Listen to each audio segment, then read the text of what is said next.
KwabaseThesalonika besibili isahluko sokuqala.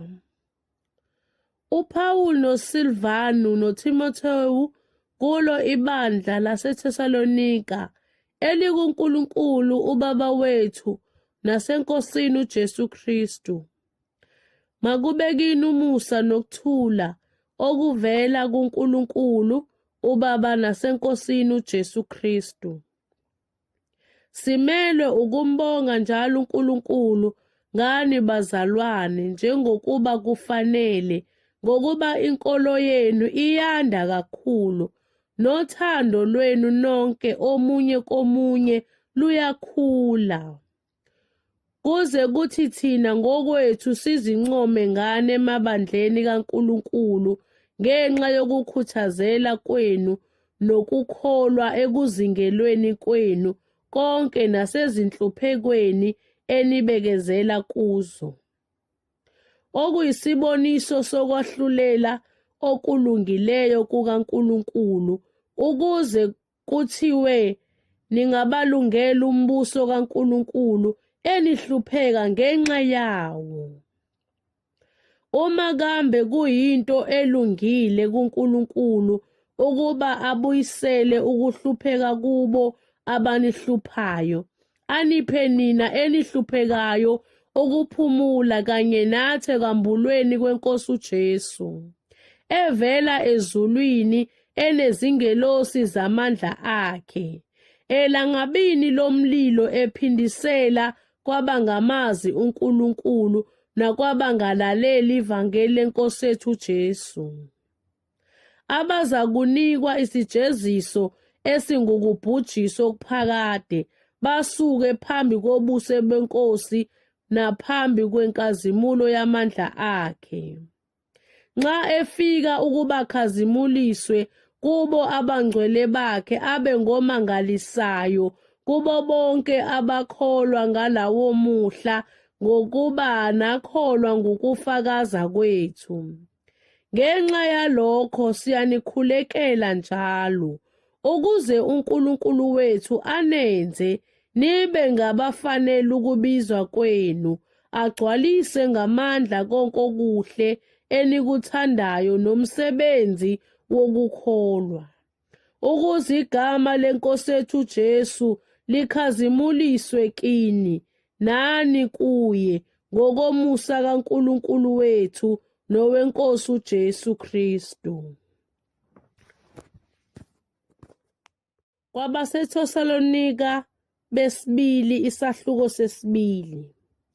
Kepha siyanxusa bazalwane mayelana nokufika kweNkosi yethu Jesu Kristu nokubuthanela kwethu kuyo, ukuba ningasheshi ninyakaziswe engqondweni yenu, ningethuswa noma ngomoya noma ngezwi noma ngencwadi ngokungathi vela kithi, sengathi usuku lukaKristu selufikile.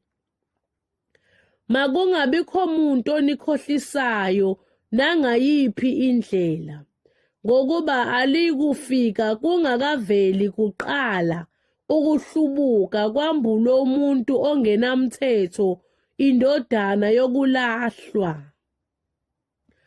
omelana nakho konke nokuzikhukhumeza phezu kwakho konke okuthiwa uNkulunkulu noma into ekhonzwayo, aze azihlalise ethempelini likaNkulunkulu ezishaya uNkulunkulu. Anikhumbuli yini ukuthi ngisekhona kini nganitshela lokho na? Senikwazi okubambezelayo ukuze ambulwe ngesikhathi sakhe, ngokuba imfihlakalo yokungabi namthetho isiyasebenza, kepha ukuze kudediswe yena obambezelayo manje. Lapho-ke uzakwambulwa lowo ongenamthetho, eyakumqeda iNkosi uJesu Kristu ngomoya womlomo wayo, imchithe ngokubonakala kokufika kwayo. Lowo okufika kwakhe kungokokusebenza kukaSathane, ngawo onke amandla nezibonakaliso nezimangaliso zamanga, nangayo yonke inkohliso yokungalungi kwababhubhayo ngenxa yokuba bengavumanga ukuthanda iqiniso ukuze basindiswe. Ngalokho-ke uNkulunkulu bathumela amandla okuduka baze bakholwe ngamanga, ukuba bonke abangakholwanga iqiniso benamela ukungalungi balahlwe. Kepha thina simelwe ukubonga uNkulunkulu njalo ngani bazalwane abathandwa yiNkosi, ngokuba kwasekuqaleni uNkulunkulu wanikhethela ukusindiswa ngokungcweliswa kukaMoya nangokukholwa iqiniso, anibizela kukho ngevangeli lethu nize nizuze inkazimulo yeNkosi yethu Jesu Kristu. Ngalokho-ke bazalwane, yimani niqinile nibambelele kuwo masiko enawafundiswa noma ngezwi noma ngencwadi yethu. Kepha iNkosi yethu Jesu Kristu uqobo noNkulunkulu Baba wethu owasithanda nowasipha ngomusa induduzo yaphakade nethemba elihle, makaduduze izinhliziyo zenu aniqinise emisebenzini yonke nasemazwini onke amahle.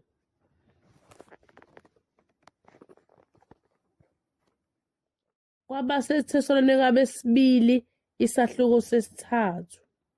Elokugcina bazalwane, sikhulekeleni ukuba izwi leNkosi likhawuleze lidunyiswe, njengalokhu kunjalo nakini, nokuba sikhululwe kubantu abadukileyo nababi, ngokuba ukukholwa akusikho okwabo bonke.